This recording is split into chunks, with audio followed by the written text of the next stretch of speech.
देखो, junior accountant की exam है वही फरवरी में भी लिए बहुत ही इम्पोर्टेंट प्रश्न है। बाकी आप शुरुआत कर रहे हैं। देखो, औद्योगिक नीति को पार्ट है जो हम आर्थिक नीतियां हैं इंडियन इकोनॉमिक्स को भी आप शुरुआत कर रहे हैं। भारत की पहली औद्योगिक नीति 1948 में बनी थी, 1948 में। और ये प्रश्न इम्पोर्टेंट है कि उस समय उद्योग मंत्री कौन थे। तो श्यामा प्रसाद मुखर्जी ने भारत की पहली औद्योगिक नीति का निर्माण किया था और उस समय वो उद्योग मंत्री थे। वही श्यामा प्रसाद मुखर्जी जिन्होंने आगे चलकर जनसंघ की स्थापना की और कश्मीर में जिनका बलिदान हुआ और जनसंघ 1980 के आसपास भाजपा में तब्दील हो गया। दूसरी औद्योगिक नीति है 1956 की। तीसरी औद्योगिक नीति जनता पार्टी सरकार की देन है 1977 में। अब भारत की पहली तीसरी औद्योगिक नीति 1977 में बनी, जबकि राजस्थान की पहली औद्योगिक नीति 1977 में। यह भी आप याद रखें क्योंकि अपने राजस्थान की इकोनॉमिक्स और भारत की इकोनॉमिक्स दोनों है इसमें। तो राजस्थान की प्रथम औद्योगिक नीति, यह भी आप अलग से लिखें। राजस्थान की प्रथम औद्योगिक नीति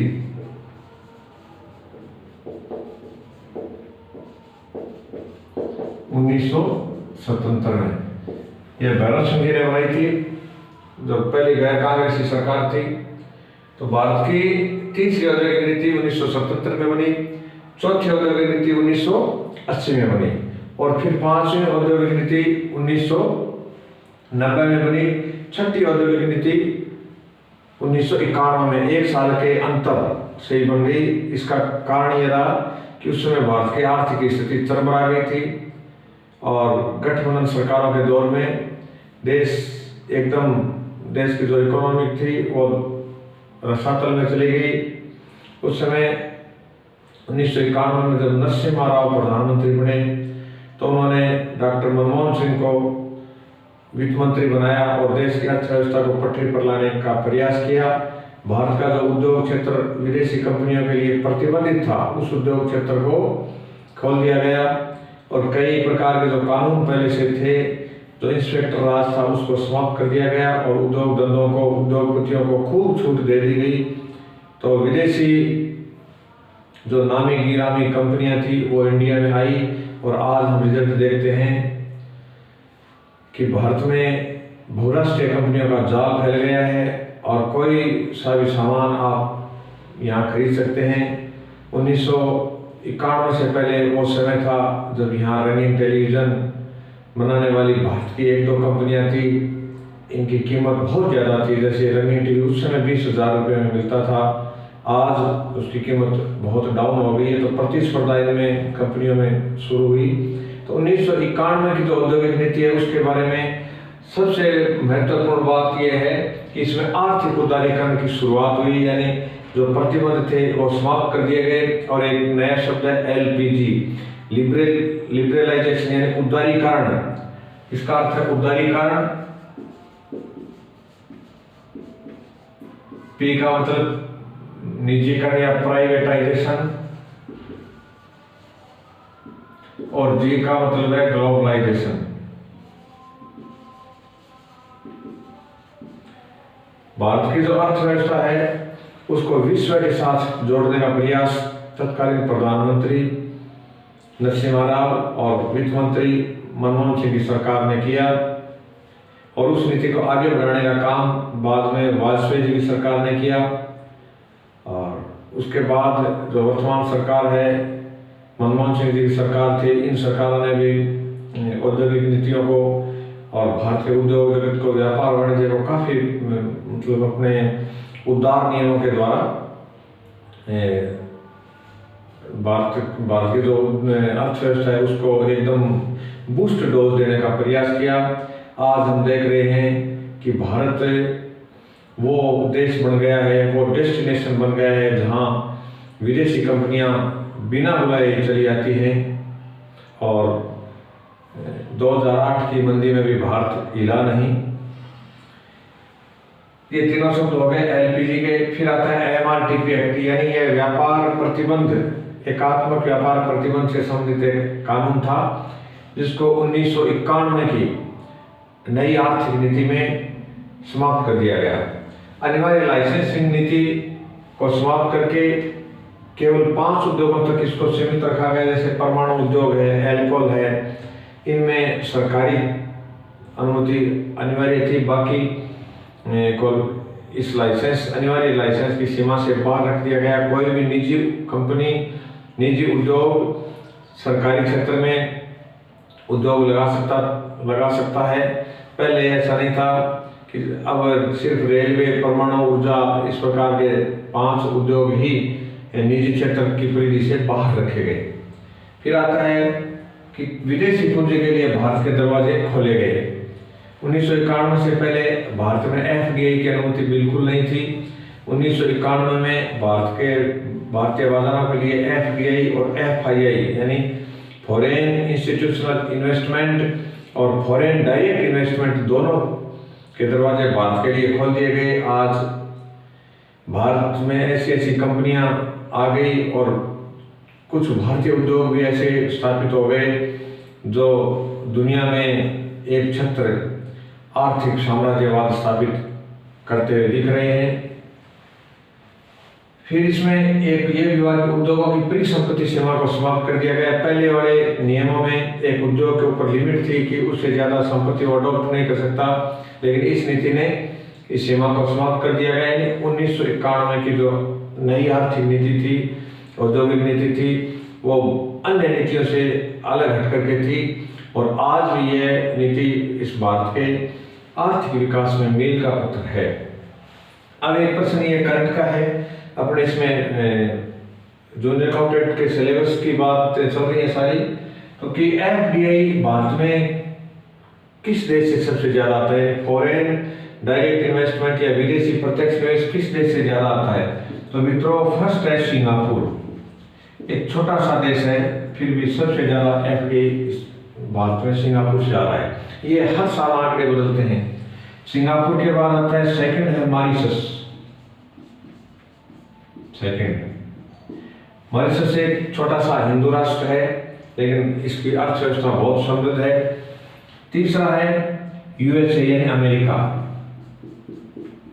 अब हम ज्यादातर ऐसे क्वेश्चन को अमेरिका को पहला स्थान देते हैं, क्योंकि अमेरिका बहुत बड़ा राष्ट्र है, बहुत सॉलिड है सैनिक दृष्टि से, आर्थिक दृष्टि से, लेकिन भारत के मामले में ये तीसरे स्थान पे है।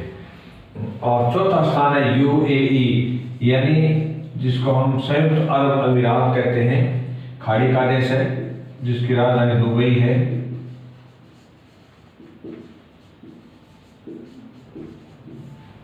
तो चौथा स्थान है इसका।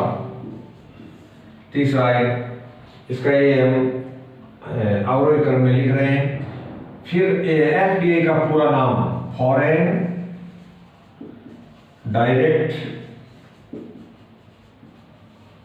इन्वेस्टमेंट। अब ज्यादातर क्षेत्रों में भारत में 51% से ज्यादा एफडीआई अनुमत कर दिया गया है। एफआईआई होता है फॉरेन इंस्टीट्यूशनल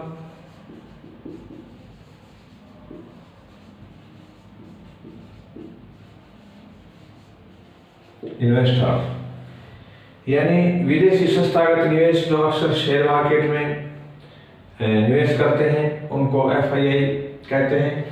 एक आता है एफडीआई वाला राज्य। सबसे ज्यादा एफडीआई किस राज्य में आ रहा है? तो ये पहला राज्य है महाराष्ट्र,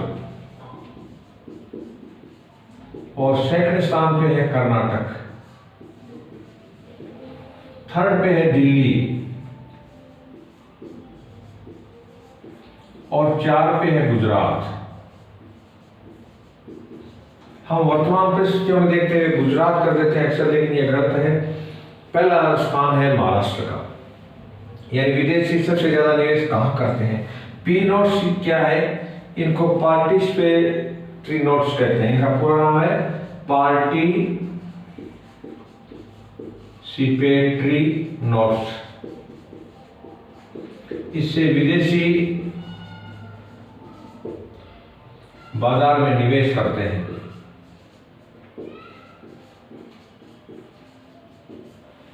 पी नोट्स के जरिए। एनपीए, ये जो अपने बैंकिंग वाला चैप्टर है उसमें है एनपीए क्या होता है, नॉन परफॉर्मिंग एसेट्स। इसका पूरा नाम है नॉन परफॉर्मिंग एसेट्स का अर्थ होता है संपत्तियां, यानी वे ऋण जो मूल या ब्याज 90 दिन से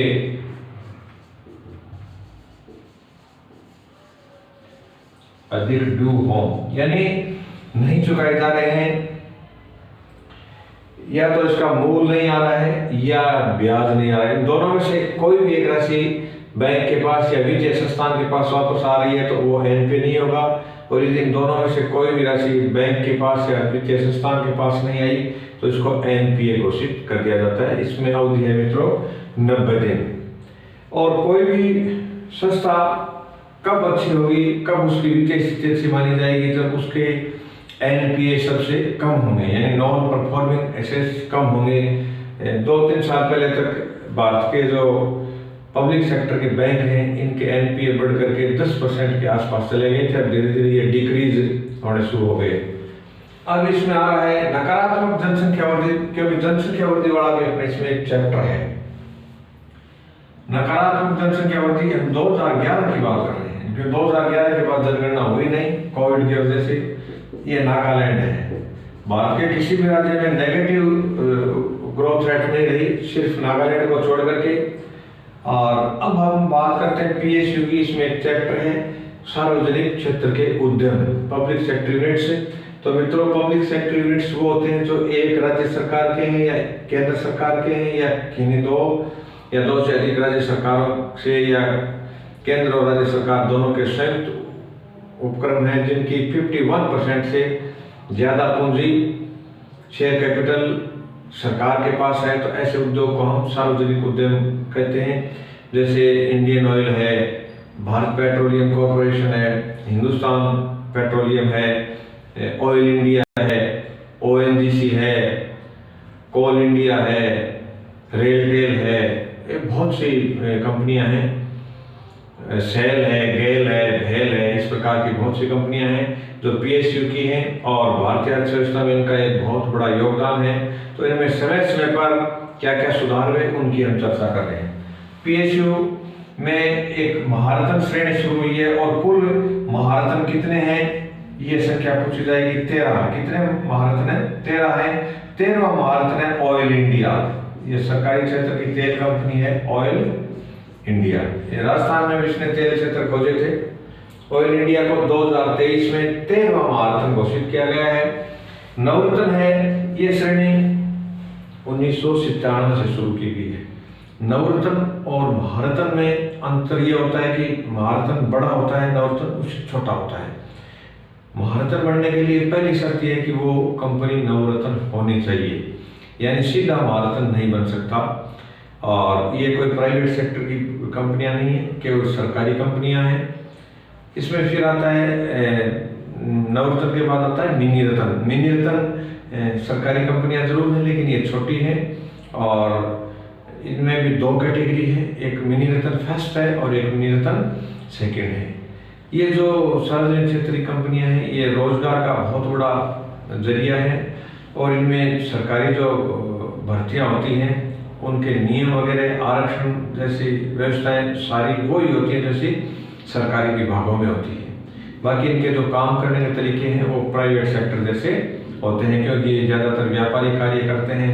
कोई माइनिंग का काम करता है, खनन का, कोई पेट्रोलियम का काम करता है, कोई रेल सेक्टर में, कोई रोड सेक्टर में, इस प्रकार के वर्सेटाइल या बहुमुखी कार्य ये कंपनियां करती हैं। ये अपना पीएसयू के बारे में क्लियर हो गया। अब हम चर्चा करते हैं विश्व का सबसे बड़ा हथियार आयातक देश। तो मित्रों ये भारत है और सबसे बड़ा निर्यातक हथियार निर्यातक देश ये यूएसए है। अमेरिका है जो पूरी दुनिया को अपने हथियार बेचता है।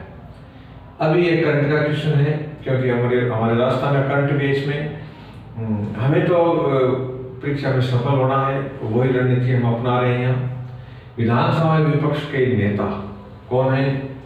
वर्तमान में कल इनको चुना गया है टीकाराम जूली, अलवर जिले से विधायक हैं। पिछली सरकार में सामाजिक न्याय मंत्री थे टीकाराम जूली। विधानसभा में मुख्य सचेतक ये है जोगेश्वर गर्ग।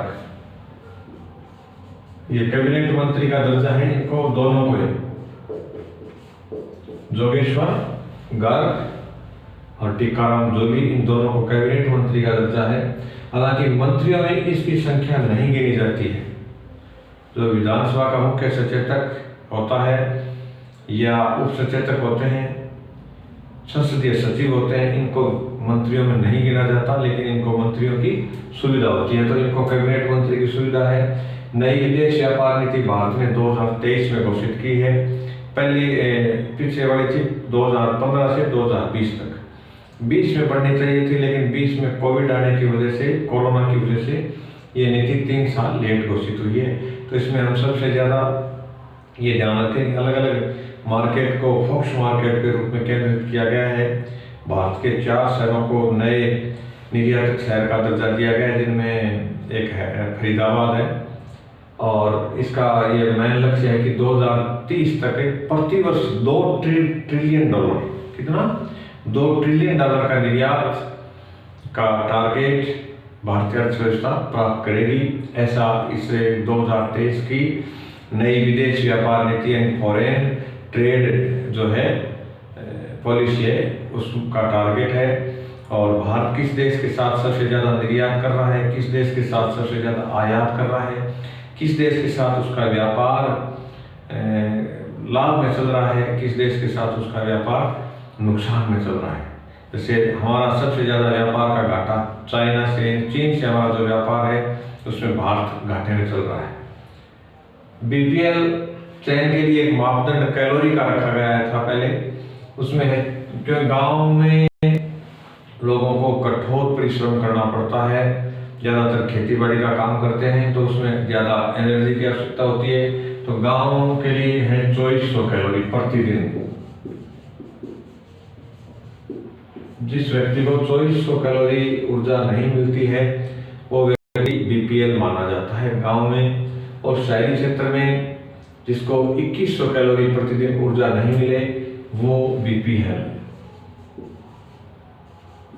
ये 2100 कैलोरी है। क्योंकि शहरी क्षेत्र में हार्ड वर्क या कठोर परिश्रम कम करना पड़ता है, इसलिए इसकी ऊर्जा खपत भी कम होती है। फिर आता है बीमा नियामक विकास प्राधिकरण। तो अपने इसमें एक चैप्टर है इंश्योरेंस कल्याण यानी बीमा दावे। बीमा दावा कौन कर सकता है? तो वो बीमा धारक कर सकता है, या बीमा धारक द्वारा नॉमिनी जो व्यक्ति है वो कर सकता है, या बीमा पॉलिसी किसी को सौंप दी गई है यानी असाइनमेंट कर दिया गया है, तो वो 3 प्रकार के व्यक्ति बीमा दावे कर सकते हैं।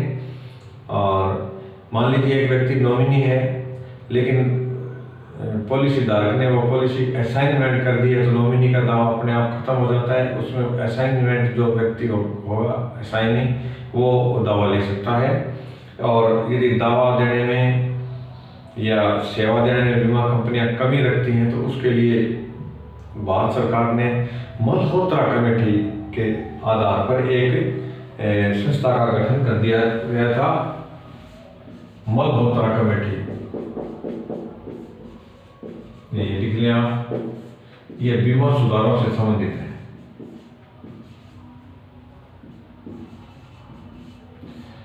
Malhotra RN Malhotra reserve bank के गवर्नर थे, उनकी अध्यक्षता में एक कमेटी बनाई गई थी, मल्होत्रा कमेटी। तो इसकी सिफारिश पर यह संस्था बनाई गई बीमा नियामक विकास प्राधिकरण, और इसका मुख्यालय हैदराबाद में। यह पूछा जा सकता है।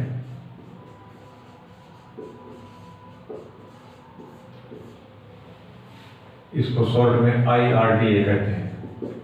IRDA का मुख्यालय हैदराबाद है। नरसिंहम समिति किससे संबंधित है? तो मित्रों ये समिति है बैंकिंग सुधार से संबंधित।